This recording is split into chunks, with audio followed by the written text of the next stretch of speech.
Innalhamdalillah nahmaduhu wa nasta'inuhu wa nastaghfiruh wa na'udzu billahi min syururi anfusina wa min sayyiati a'malina.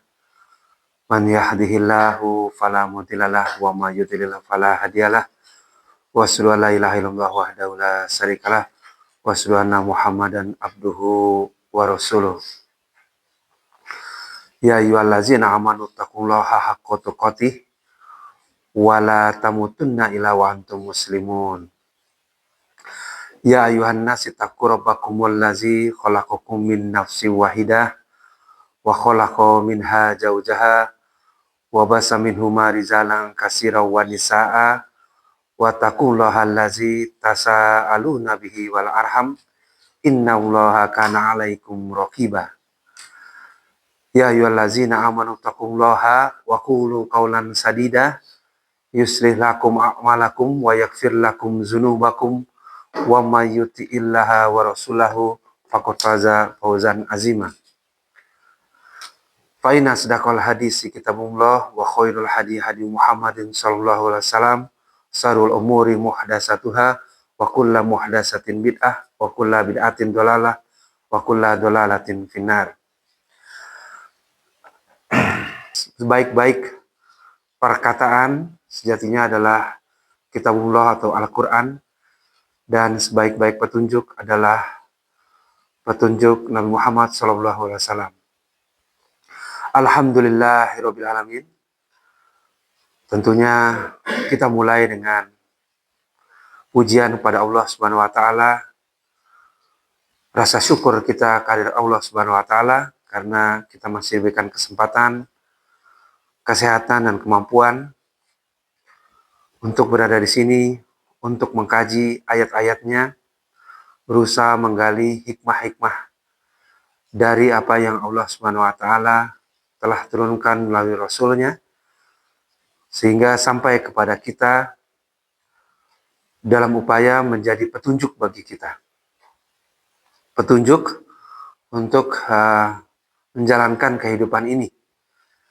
Yang tanpa petunjuk itu tentunya kita akan kebingungan, kita akan tidak punya pegangan dan tidak punya arah. Salat dan salam kita sampaikan pada junjungan kita Nabi Muhammad Sallallahu Alaihi Wasallam, pada keluarganya, sahabatnya, tabiin dan atba'ut tabiin. Ya, jamaah Al-Ikhlas yang kami hormati, yang insya Allah sama-sama mengharapkan ridho dan ampunan dari Allah Subhanahu wa taala, dan juga para pemirsa dari Bintang Channel dan dari Ruang Belajar Al-Jauzi. Insya Allah kita masih melanjutkan kajian kita, masih dalam payung besar psikologi dan parenting Islam, yang kita sudah sama-sama bahas bahwa hari ini ilmu psikologi semakin membutuhkan, sebenarnya dari dulu semakin membutuhkan panduan yang datang dari Quran dan Sunnah, ya, karena ini menyangkut kehidupan manusia, ya, mana ada hal-hal yang tidak langsung berhubungan dengan kehidupan manusia, ya, seperti teknik, ya, mungkin perkebunan, ya, pertanian dan lain-lain, ya, yang tidak langsung, ya, berhubungan dengan bagaimana cara manusia menjalani hidup, ya. Maka itu, ya, oleh Rasulullah itu dikatakan antum a'lamu bi umuri dunyakum. Jadi antum semua lebih mengetahui urusan dunia, ya. Namun kaitannya dengan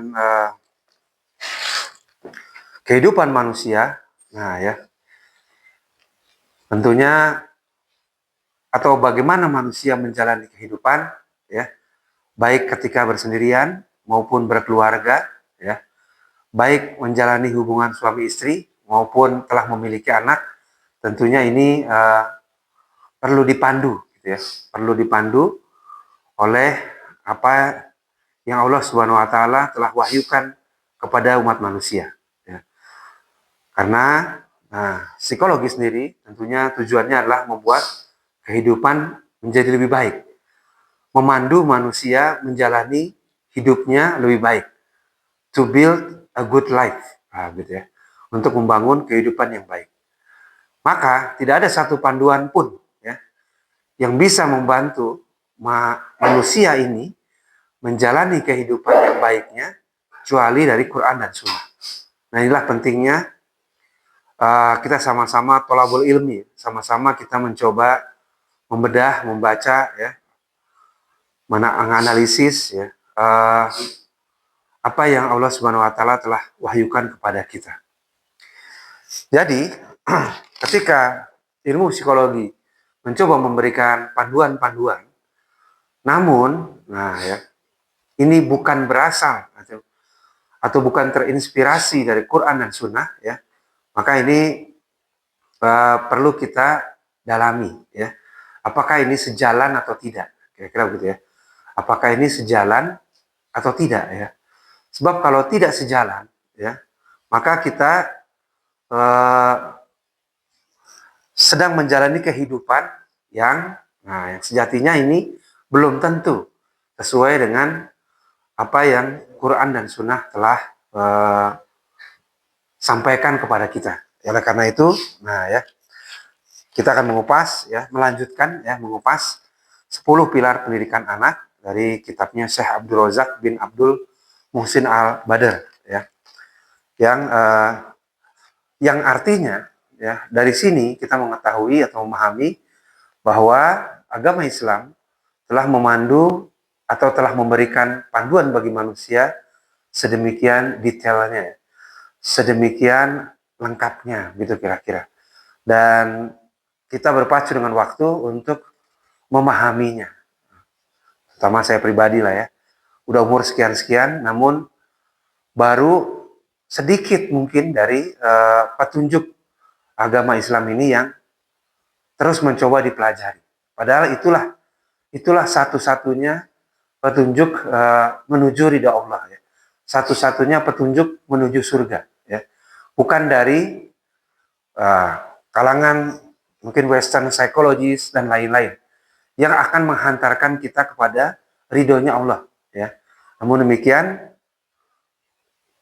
kita, ya, berkiblat pada apa yang telah Rasulullah sampaikan. Selama 23 tahun kurang lebih, ya, perjalanan Rasulullah SAW itu memberikan bekal yang luar biasa lengkap kepada kita semua, kepada umatnya, yang dalam hal inilah kepada seluruh umat manusia.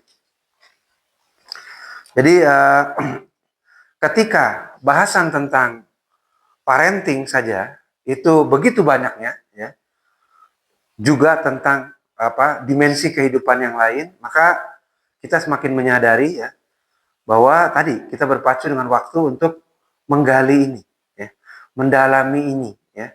Sudahkah kita mencoba mengikutinya, mendalaminya, kemudian mengikutinya? Ya, Allah Subhanahu wa taala dalam Asy-Syura 49 yang artinya adalah milik Allah lah kerajaan langit dan bumi. Allah menciptakan apa yang Allah kehendaki, memberikan anak perempuan kepada siapa yang dikehendaki, dan memberikan anak laki-laki kepada yang dikehendakinya. Dari sini kita memahami bahwa manusia memang diberikan, ya, dalam psikologi diberikan kemampuan berpikir, ya, suatu yang lahir dari brainnya, dari pikirannya, dari otaknya, dan juga dari heartnya, dari kehendak hatinya, ya. Artinya untuk melakukan berbagai hal di muka bumi ini. Namun demikian, sejatinya hanya sedikit yang manusia bisa kendalikan, ya. Jadi ini berbeda dengan pandangan Western psychologist bahwa manusia adalah pusat segalanya, ya. Pikiran kita adalah pusat segalanya, ya. Jadi apa yang kita pikirkan akan terjadi, kan begitu, ya, dalam pandangan mereka, ya, yang mereka sebut dengan istilahnya manusia adalah magnetnya, ya. Manusia adalah magnetnya, maka apa yang dipikirkan berulang-ulang, apa yang dilakukan berulang-ulang itu akan menjadi kenyataan. Ya.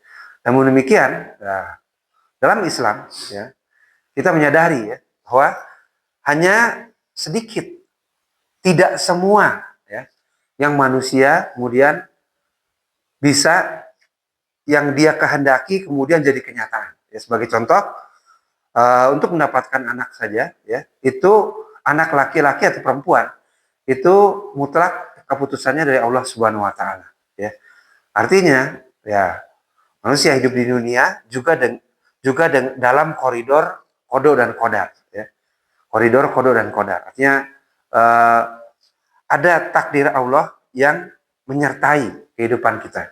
Kita memiliki kehendak, ya, irodah, namun demikian di bawah kehendaknya Allah Subhanahu Wa Taala. Oleh karena itu, nah, kita hidup sebenarnya dalam tuntunan, ya, kita hidup dalam tuntunan, tidak bisa melakukan segala sesuatunya sendiri, dan juga tidak bisa menuhankan akal kita, gitu ya, tidak bisa menuhankan akal kita. Menurut saya begini nih paling bagus, gitu ya. Menurut kami para ilmuwan ini sebaiknya begini manusia menjalankan kehidupannya. Dan ideologi ini terus membombardir ya, melalui kajian-kajian terbaru dari Western Psychologist. Manusia adalah pusatnya, ya. Positive thinking adalah segalanya, gitu ya. Positive feeling adalah segalanya. Nah, ini tidak 100% ya sejalan dengan apa yang kita yakini, bahwa kita berjalan dengan koridor kodo dan kodar, dan hanya sebagian ya dari apa yang manusia bisa kendalikan ketika hidup di dunia. Nah, inilah yang penting kita pahami ya. Kita merasa mampu melakukan ini semua, tapi ternyata ya kita hidup dalam koridor kodo dan kodar. Kita ingin makan, ya, kita sudah merasa makanan ini adalah rezeki buat kita hari itu. Tahu-tahu ada suatu kejadian, piringnya tumpah ya, atau ada kucing lewat, piringnya tumpah, nggak jadi makan. Ya, artinya positive thinking itu benar, ya, berpikir positif untuk mendapatkan apa yang kita inginkan.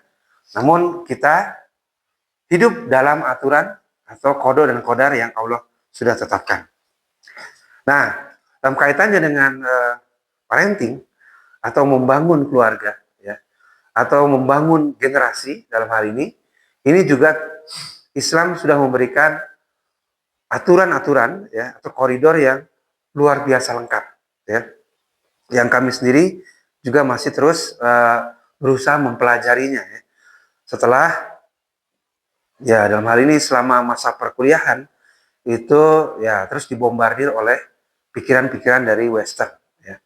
Jadi kita coba seimbangkan ya. Maka bagi putra-putri kita yang sedang berkuliah barangkali dan lain-lain, itu sedari muda ya perlu terus menyeimbangkan diri ya antara ilmu-ilmu duniawi dengan apa yang Allah Subhanahu Wa Taala sudah sampaikan ya melalui Rasulullah SAW ya. Dan kepada atau kaitannya dalam parenting ini, maka panduannya adalah At-Tahrim ayat 6 ini ya. Ya ayyuhallazina amanu wa anfusakum wa ahlikum naro. Ajakan, anjuran, himbauan atau bahkan perintah ya kepada para orang tua untuk menjaga dirinya ya dari api neraka, kemudian menjaga keluarganya. Tentu konsekuensinya sangat panjang, nah, gitu kira-kira. Konsekuensinya sangat panjang agar para orang tua berilmu terlebih dahulu ya, berilmu terlebih dahulu. Maka ini anjuran dan himbauan kepada kita semua untuk terus-menerus memanfaatkan waktu kita tolabul ilmi, untuk menuntut ilmu, sehingga tahu, oh ternyata Islam sudah memberikan panduan di sini. Oh ternyata untuk bidang ini sudah ada panduannya. Oh ternyata untuk ya memilih istri untuk pertama kali sudah ada panduannya. Oh ternyata untuk mendidik anak sudah ada panduannya. Kalau anak perempuan bagaimana sudah ada panduannya. Kalau anak laki-laki ternyata sudah ada panduannya juga. Ya, oleh karena itu rangkaian ini adalah untuk terus mengupas hal ini ya. Dan kembali ya, Rasulullah SAW mengingatkan bahwa kita adalah pemimpin ya. Khulukum ra'in wa khulukum mas'ulun an ra'iyatihi ya. Setiap kita adalah pemimpin dan akan bertanggung jawab atas apa yang dipimpinnya ya. Mungkin kita bukan pemimpin di kantor ya, bukan manajer, bukan supervisor, tapi paling tidak kita adalah memimpin diri sendiri dan juga memimpin keluarga kita. Inilah yang sejatinya mendorong kita untuk terus bersemangat ya, mengisi waktu-waktu kita dalam menuntut ilmu ya. Dan ucapan atau hadis Rasulullah tadi tentang bertanggung jawab ya, itu mengandung peringatan bahwa Allah Subhanahu wa taala akan bertanya kepada hambanya tentang amanah ini ya. Tentang amanah suami kepada istrinya ya. Tentang amanah seorang ayah ya kepada anak-anaknya. Seorang imam pada keluarganya, kan begitu ya. Jadi bertanggung jawab artinya akan ada sesi pertanggungjawaban nantinya, begitu kira-kira. Nah, karena itu menjadi suami ya ternyata atau menjadi seorang ayah ternyata tidak sederhana ya. Amanahnya banyak ternyata gitu ya. Karena itu kita kupas pelan-pelan terus apa yang kemudian menjadi pilar-pilar di sini bahasanya pendidikan anak ya dalam rangka kita menyiapkan diri ya untuk kelak nanti mempertanggungjawabkan amanah ini. Karena ternyata apa yang ada di muka bumi ini sejatinya adalah amanah, diamanahkan kepada kita, ya diamanahkan kepada kita. Bukan seutuhnya milik kita, namun diamanahkan kepada kita, ya. Ada keluarga-keluarga yang diamanahkan satu anak, dua anak perempuan, atau dua anak laki-laki, atau empat anak laki-laki, ya, atau dua laki-laki dua perempuan dan lain-lain. Diamanahkan sementara, gitu ya, untuk dididik, ya, untuk dididiknya, ya, atau untuk dibersamai masa-masa pendidikannya, sehingga global parenting ya, atau tujuan umum dari parenting ini ya paling tidak ada tiga kan gitu ya. Yang pertama adalah bagaimana menghantarkan sang anak ya agar yang bersangkutan mampu membangun good life-nya atau kehidupan yang baik ya. Siapa lagi ya yang paling utama memberikan bekal ini kepada anaknya ya. Dan sampai ketika anaknya kemudian akan membangun keluarga sendiri, bekalnya belum cukup banyak ya. Wawasannya belum cukup banyak untuk kemudian ya melanjutkan tongkat estafetnya. Untuk kemudian yang bersangkutan menjadi koam, menjadi imamnya, menjadi pemimpin untuk keluarga kecilnya kelak. Kan begitu kira-kira. Jadi inilah menghantarkan ya sampai kemudian anak siap ya menjadi pemimpin untuk keluarga yang dia pimpin. Membangun good life-nya ya. Maka good life dalam kajian-kajian selanjutnya yang dipelopori oleh Imam Al-Ghazali ya, ulama besar, kemudian dilanjutkan oleh Profesor Dr. Muhammad Yasin dalam bukunya Fitrah the Islamic Concept of Human Nature, dan kemudian dikembangkan oleh Ustadz Hari Santosa kalau di Indonesia, ini menjadi 8 fitrah ya, 8 fitrah. Artinya membangun good life adalah orang tua membersamai agar 8 dimensi fitrah anak itu tumbuh berkembang dengan baik. Ya, tumbuh berkembang dengan baik. Artinya apa? Apa yang telah Allah Subhanahu wa taala instalkan pada anak ini telah beroperasi dengan sempurna ya, telah beroperasi dengan sempurna. Dari fitrah keimanan, dari fitrah belajar ya dan bernalar ya. Manusia sebagai makhluk pedagogik ya. Artinya makhluk yang bisa belajar dan bisa mengajar. Ini yang sudah diinstal, ini sudah dibuka semua ya. Sudah dioperasionalkan. Kemudian fitrah, bakat dan kepemimpinan, bakat-bakatnya sudah berkembang. Untuk apa? Untuk yang bersangkutan punya bekal mencari rezeki, ya, kehidupan kelak, ya, melalui bakatnya tersebut, keunikan bakatnya, ya. Kemudian fitrah, individualitas, dan sosialitas.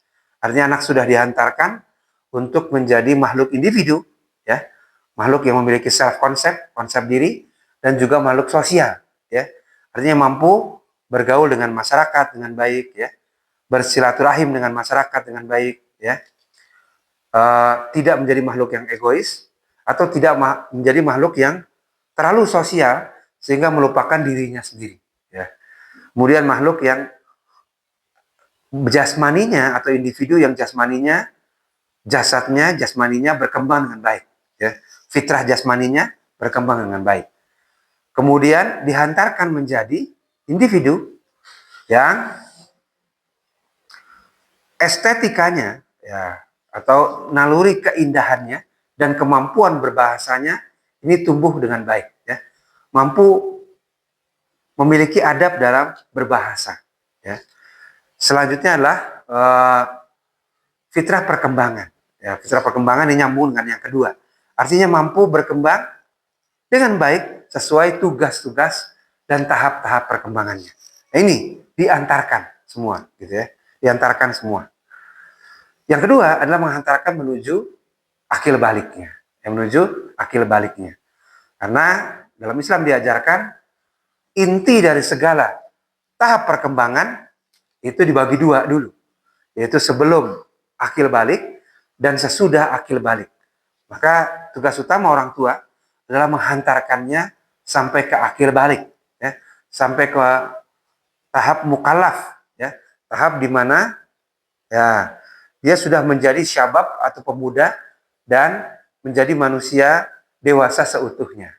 Ya, apa konsekuensinya? Konsekuensinya seluruh amal-amalnya itu sudah dicatat, ya, sudah dicatat oleh malaikat. Artinya sudah akan dihisap nanti amal-amalnya. Sebelum akhir balik, nah itu masa persiapannya. Maka global parenting yang kedua adalah menyiapkan anak mencapai masa akhir baliknya. Yang ini ditandai oleh, nah ya, dalam kajiannya Syekh Abdul Mukmin Ibrahim, itu Ibnu Jauzi mengatakan bahwa akhir balik itu ditandai oleh 3 hal pada laki-laki. Ya, sudah mimpi erotis, ya. Nah, yang ini artinya sudah mengeluarkan sperma, sudah berfungsi, ya, artinya organ-organ biologisnya sudah berfungsi dengan maksimal, ya. Yang kedua, tumbuh bulu-bulu atau jakun dan sudah berusia 15 tahun. Nah, 15 tahun, ya. Kalau untuk perempuan ini ditambah dengan yang tadi sama, ditambah dengan sudah haid atau menstruasi dan atau sudah hamil. Ya, jadi ada 5 cirinya, ya. Inilah kemudian bagaimana orang tua menghantarkan sampai pada tahap ini. Dan global parenting yang ketiga adalah bagaimana orang tua terus membangun benteng dari godaan setan, ya. Membangun benteng dari godaan setan. Sehingga ketika akhir balik, ya, benteng tersebut sudah semakin kuat. Nah, sudah semakin kuat, ya. Jadi inilah kemudian masa persiapannya, ya.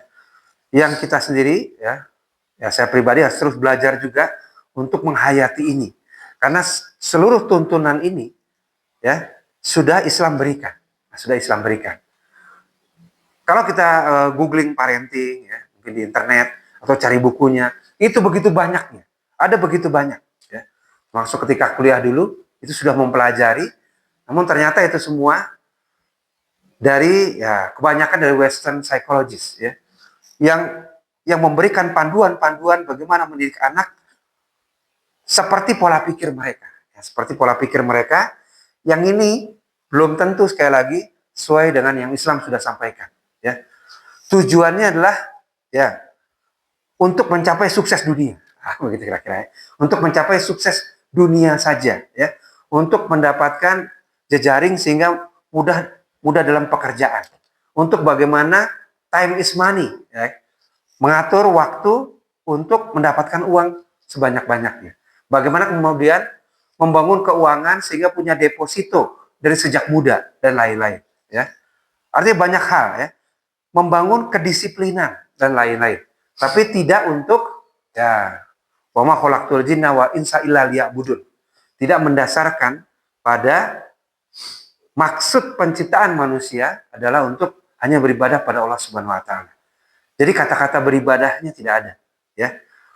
Bahkan dalam bahasa Inggris prayer-nya juga tidak menjadi dominan dalam mendidik anak. Jadi anak tidak dididik menuju hal tersebut, ya. Tapi lebih banyak untuk mencapai sukses-sukses duniawi. Dan ketika ini sudah menyebar, ya, pada keluarga-keluarga di Indonesia, maka ini warning bagi kita, ya, untuk watawasobil haq watawasobil sob, untuk saling mengingatkan, Ibnu Umar mengatakan bahwa didiklah anakmu, sesungguhnya dirimu akan ditanya tentang anakmu, bagaimana kamu mendidiknya dan apa yang kamu ajarkan. Nah, kemudian artinya apa? Kita akan ditanya, ya, ini sangat menyeramkan sebenarnya, gitu ya.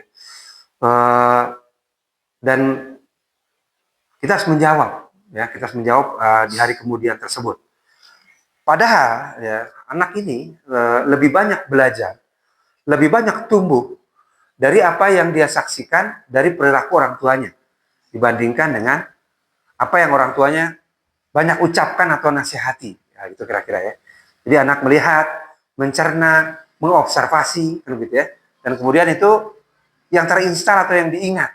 Nah, gitu ya. Sampai besarnya kelak, ya. Jadi oleh karena itu menjadi penting buat kita untuk bahasa sekarangnya jaim, gitu ya. Jaga image, ya. Kalau di rumah, ya, kita harus para orang tua ini melakukan hal-hal, ya, yang baik, yang kemudian itu berpotensi diteladani anak. Dilihat anak, diobservasi, kemudian diikuti, kan begitu kira-kira. Jadi kalau kita hanya berperilaku, ya, tidak sesuai ajaran agama, maka itu berbahaya. Dapat diserap atau kemudian diikuti oleh anak-anaknya, ya. Nah, oleh karena itu pilar-pilar pendidikan ini, ya, menjadi pegangan buat kita, ya. Seperti apa ini melakukannya? Karena anak sudah dilahirkan dengan fitrahnya, ya. Kullu mauludin yuladul ala fitrah, gitu ya. Setiap anak sudah dilahirkan dengan fitrahnya. Maka fitrah ini akan berkembang, terus berkembang dengan interaksi dengan lingkungan sekitarnya. Sudah ada benih tauhidnya, sudah ada benih kepintarannya, benih otaknya untuk berkembang, benih jasmaninya untuk berkembang, ya, benih akil baliknya untuk berkembang, tapi interaksi dengan lingkungannya ini yang perlu kita jaga, ya. Bukan hanya di rumah ternyata, gitu ya. Jadi di rumah bisa dikendalikan sedemikian rupa, namun begitu keluar rumah seperti apa, kan gitu ya. Begitu keluar rumah seperti apa. Maka pepatah Turki mengatakan it takes a village to raise a child, ya. Dibutuhkan satu kampung, ya. Artinya ekosistem yang luas untuk menumbuh kembangkan anak, to raise a child. Sehingga apa? Konsisten apa yang sudah diajarkan di rumah, dan begitu keluar rumah, itu ketemu teman-temannya, tetap konsisten. Begitu keluar rumah melalui HP, nah, tetap konsisten, ya. Artinya ada pegangan yang dia telah yakini. Ketika anak akil balik, harapannya dia betul-betul sudah mengetahui mana yang halal, mana yang haram, gitu ya. Mana yang baik, mana yang buruk, sehingga dia punya kendali atas hal tersebut, ya. Nah, inilah dari pilar-pilar pendidikan anak itu yang kemudian harus diperhatikan, ya. Artinya fitrah tersebut diharapkan tumbuh kembang dengan baik. Nah, pilar pertama sudah kita bahas pada pertemuan yang lalu, yaitu memilih istri yang solihah, ya. Ini membuktikan bahwa Islam begitu perhatian, ya, terhadap manusia ini, ya. Artinya tuntunannya untuk bisa hidup sukses di dunia dan akhirat itu begitu lengkap, ya, begitu lengkapnya. Jadi artinya bahkan sampai memilih istri saja sebagai pondasi membangun keluarga kelak, membangun rumah tangga, ini sudah diajarkan, ya, sudah diajarkan. Artinya para orang tua menyiapkan laki-lakinya, ya, agar pantas nantinya, memiliki istri yang solehah. Nah, ya, kemudian keluarga-keluarga yang memiliki anak perempuan, nah, itu mendidik sedemikian rupa, ya, agar anak perempuannya itu pantas dipinang oleh laki-laki yang soleha. Kira-kira begitu ya. Jadi artinya ini perjalanan panjang dan mundur ke belakang, ya, mundur ke belakang, ya. Setiap calon anak yang masih mungkin dalam alam ruh, begitu ya, belum masuk ke alam rahim, ya, itu sudah memiliki hak. Ya.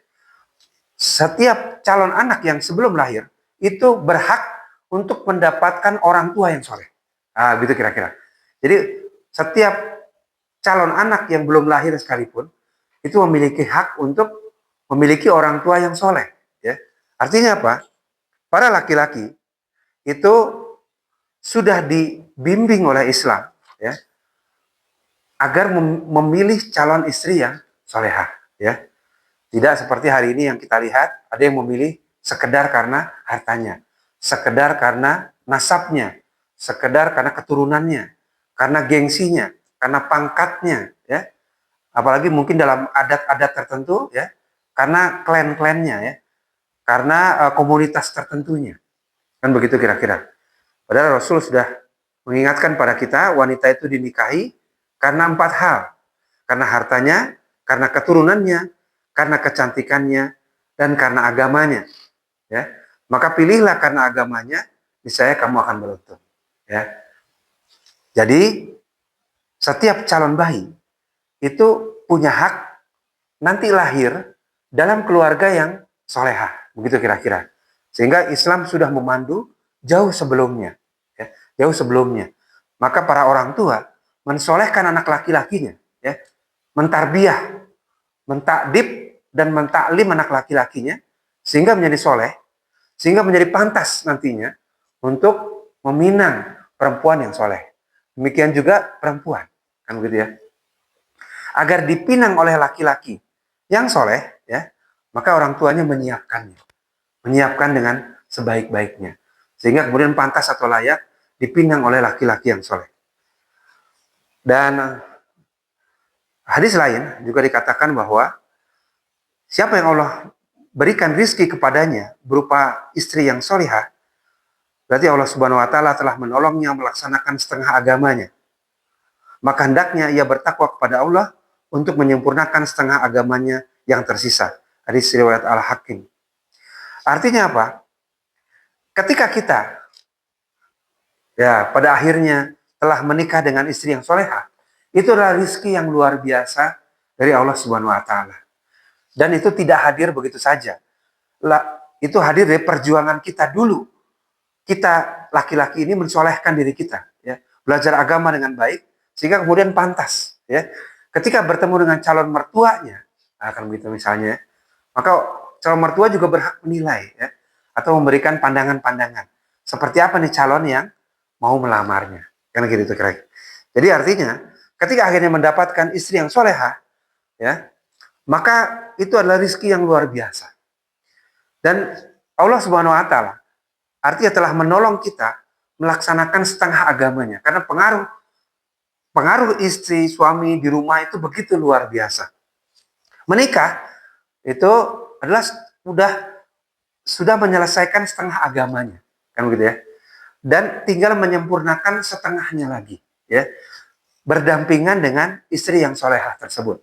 Ya, maka ini panduan yang luar biasa karena banyak, ya, mungkin masalah rumah tangga, ya. Tahun pertama aman, tahun kedua goyang, ya.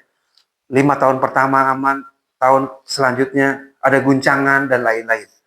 Maka ketika mendapatkan istri yang soleha, karena tadi ya perjuangan laki-laki ini tersebut juga mensolehkan dirinya dan lain-lain, mentarbiyah dirinya, ini perjalanan setengah agama. Ya. Maka tinggal menyelesaikan setengahnya lagi, ya, saling bergandeng tangan, saling mengingatkan, ya, antara ayah dan ibu, antara suami dan istri untuk mencapai ridha Allah Subhanahu Wa Taala. Dan ketika mendapatkan istri soleha, ya, maka suami ini sangat terbantu, karena yang bersangkutan harus kerja, ya, harus mencari rezeki, harus ikhtiar di luar sana, maka dia dengan tenang bisa meninggalkan anaknya di rumah, karena meyakini istrinya akan mendidiknya dengan benar, yang dominan berinteraksi. Maka disinilah pendidikan agama menjadi penting bagi keluarga-keluarga. Yang punya anak perempuan itu benar-benar mentarbiahnya, mentakdibnya, mentaklimnya agar siap menjadi istri solehah. Ya. Disinilah fitrah, nah ya, fitrah seksualitas. Ya. Yang laki-laki itu dididik sedemikian rupa sehingga siap menjadi ayah, siap menjadi pemimpin keluarga. Yang perempuan dididik sedemikian rupa sehingga siap menjadi istri yang solehah, siap menjadi ibu yang mampu nanti mendidik putra-putrinya. Jadi ini fitrah keayah bundaan harus ditumbuhkan. Ya. Sudah diberikan benih bagi setiap orang untuk yang bersangkutan nanti mampu menjadi ayah yang baik. Ya. Dan yang perempuan sudah diinstalkan fitrah untuk mampu menjadi ibu atau bunda yang baik bagi putra-putrinya. Maka dalam hadis riwayat Ahmad, salah satu di antara kebahagiaan seorang manusia adalah istri yang solehah. Ini yang mampu menghantarkan kita mencari kebahagiaan, gitu ya. Bahagia karena didampingi, kemudian bahagia karena punya partner yang baik dalam mendidik anak-anaknya kelak. Nah, itulah fitrah yang pertama, ya, yang menunjukkan betapa perhatian Islam terhadap kebahagiaan kita, ya, terhadap kebahagiaan kita. Hari ini psikologi, Western psychology menawarkan banyak cara, banyak teknik untuk mendapatkan kebahagiaan, ya. Dengan cara begini, menghargai diri sendiri, self appreciation, ya, self vacation, liburan sendiri, ya. Hargai dirimu, ya. Ya, di beberapa ini adalah boleh buka champagne, kan gitu ya. Boleh itu buka minuman, boleh minum-minum kalau mencapai sesuatu dan lain-lain dalam rangka self appreciation, ya, menghargai diri sendiri atas pencapaian diri sendiri. Ya, oleh karena itu, nah ya, panduan ini begitu penting, ya. Apa nih yang membawa kebahagiaan buat kita, ya?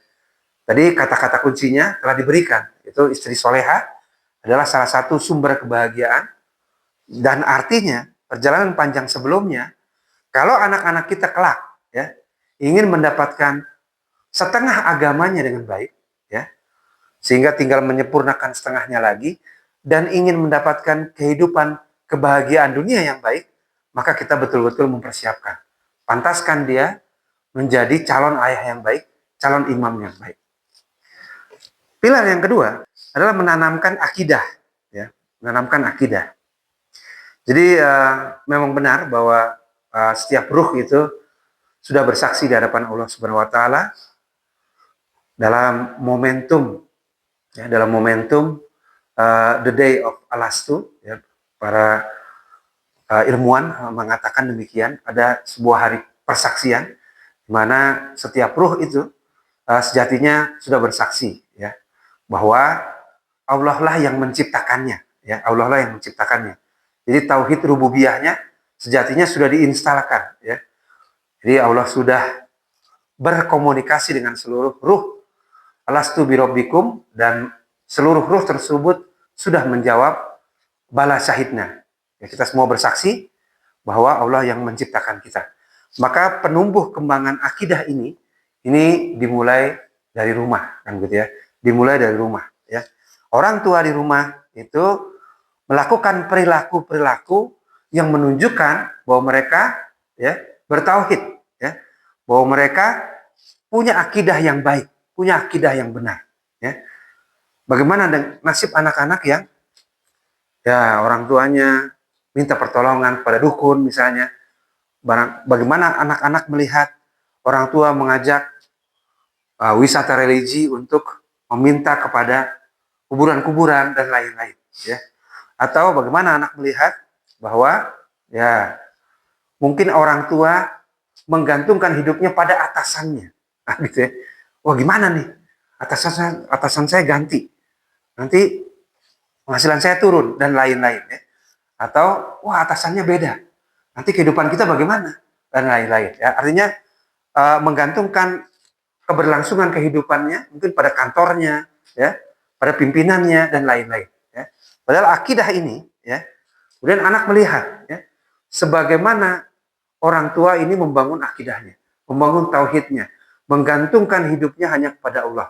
Ya, iya karena abudu wa iya karena nasta'in. Gitu ya. Jadi bagaimana beribadahnya orang tua hanya kepada Allah dan memohon pertolongannya orang tua hanya kepada Allah. Ini yang anak perhatikan dan kita juga harus perhatikan ya, karena dinamika kehidupan menghantam kesulitan demi kesulitan, ujian demi ujian dan lain-lain yang menguji keimanan, menguji akidah. Dan ketika itu ada di rumah ya, maka anak-anak akan memperhatikan ya, seberapa bertauhidnya orang tuanya ya. Seberapa dia betul-betul ya, ketika ada apa-apa berdoa kepada Allah. Ketika ada apa-apa mengajak anak-anaknya memohon pertolongan kepada Allah Subhanahu wa taala. Sehingga sedikit demi sedikit akidah terus dibangun ya. Bagaimana orang tuanya memprioritaskan sholat dulu baru kehidupan baru melaksanakan pekerjaan-pekerjaan yang lainnya. Kalaupun mau pergi nanti sholat kita di mana dan lain-lain ya. Jadi artinya diprioritaskan ya, hal-hal yang sifatnya memang prioritas. Memang untuk itu dia diciptakan, untuk beribadah pada Allah Subhanahu wa taala. Jadi artinya bagian ini ya, Quran juga sudah memberikan contoh-contoh yang banyak. Bagaimana dialog-dialog antara orang tua dengan anak yang ditujukan untuk membangun akidahnya. Jadi ada sekian dialog-dialog dalam Al-Quran, ya, baik itu dilakukan oleh nabi kepada anaknya, ya, maupun orang biasa, ya, orang biasa bukan nabi kepada anaknya, namun dialognya itu diabadikan dalam Al-Quran, ya, salah satunya dalam surat Luqman, ya, yang Luqman inilah manusia soleh yang kemudian praktek parentingnya kepada anaknya, praktek membangun akidahnya, praktek membangun kebaikan-kebaikan pada anaknya, ini diabadikan dalam Al-Quran. Yang salah satunya dalam surat Luqman ini ya. Ya bunaya la tusrik billah, inna sirka la zolmun azim. Ya. Jadi artinya ini adalah salah satu praktek parenting yang pernah dilakukan ya sebuah keluarga.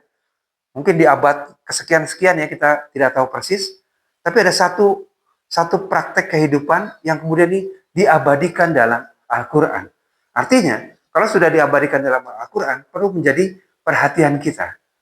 Ya, bagaimana seorang ayah mengajarkan tauhid, ya, mengajarkan akidah kepada anaknya. Wahai anakku, janganlah engkau mempersekutukan Allah.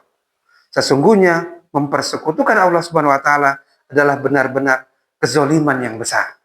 Agar anak nanti tahu, setelah akil baliknya, setelah mereka hidup terpisah dengan orang tuanya, membangun keluarganya sendiri, maka harapannya ini terngiang-ngiang dalam benak anaknya, menjadi pegangan, ya. Sesulit apapun, minta tolong hanya kepada Allah Subhanahu wa taala. Kan begitu ya. Dan berharap itu hanya kepada Allah Subhanahu wa taala. Dan tidak mempersekutukan Allah ya dengan hal-hal lain selain Allah gitu ya. Artinya Allah lah satu-satunya tumpuan harapan dan tujuan ibadahnya. Jadi ini diajarkan gitu ya. Di tengah gempuran ajarkanlah matematika ya, ajarkanlah kumon, ajarkanlah ya algoritma komputer dan segala macam, bukan nggak penting ya. Tapi tugas orang tua adalah mentarbiah tadi ya, menumbuh kembangkan fitrah. Yang penting-pentingnya dulu. Sehingga dalam abad teknologi apapun nantinya, anak akan tetap kuat akidahnya. Hari ini perkembangan teknologi begitu luar biasa. Ya. 5.0 dan lain-lain. Itu HP juga perangkatnya udah ganti lagi yang baru. Ya. Ganti lagi yang baru dan lain-lain. Mungkin 10 tahun lagi kecepatannya sudah begitu luar biasa. AI sudah begitu luar biasa. Gitu ya. Ketik sesuatu keluar macam-macam. Ya. Artinya di era nanti itu apa yang menjadi pegangan anak, gitu ya. Di era nanti apa yang menjadi pegangan anak.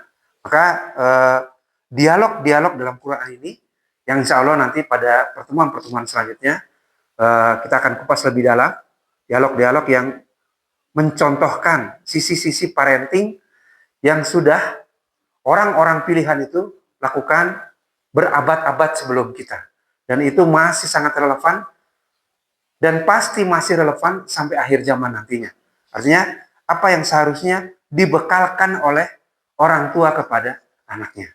Mungkin demikian yang bisa kami sampaikan. Ya, jadi artinya sejauh-jauh kepada saya pribadi juga merupakan pengingat untuk terus-menerus memperbaiki diri, menyempurnakan diri di sisa umur kita agar kita nanti ya mampu menjalankan amanah kita ini ya. Amanah, salah satu amanah karena kita telah dianugerahkan, diamanahkan putra-putri kita untuk kita jaga dan kita edukasi ya. Kita tutup dengan doa kafaratul majelis. Wa Allahumma la ilaha illa anta astaghfiruka wa atubu ilaik. Wassalamualaikum warahmatullahi wabarakatuh.